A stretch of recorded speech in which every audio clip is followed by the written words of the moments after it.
nebi maxamed weligii dumar iyo caruur iyo qofba gacantiisa kuma dhufan. saxaabada iyo dadkii la noolaa weligii qof gacantiisa kuma dhufan. bal wuxuu soo maray axadu saxaaba ka qoslinaya saxaabada kale,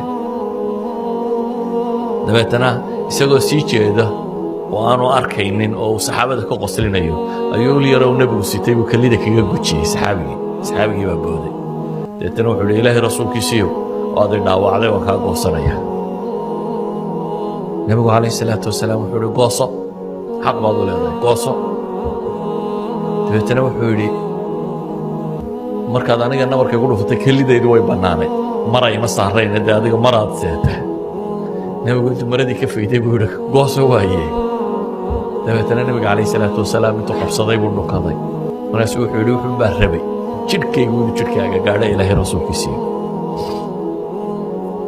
yacni nebigu calayhi salaatu wasalaam siduu ugu naxariisanayey gaaladaa la yidhi habaar, markaasuu yidhi innii lam ubcath lacaana wa inamaa bucithtu raxma. saxiixu muslimku ku yaalla.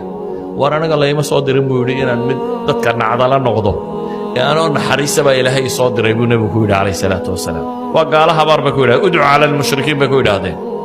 dabeetana layma soo dirin buu nebigu yidhi calayhi salaatu wasalaam mid ilaahay cadhadiisa dadka ku sii fogeeya inaan ahaye waxaa lai soo diray anigoo ah mid naxariisa.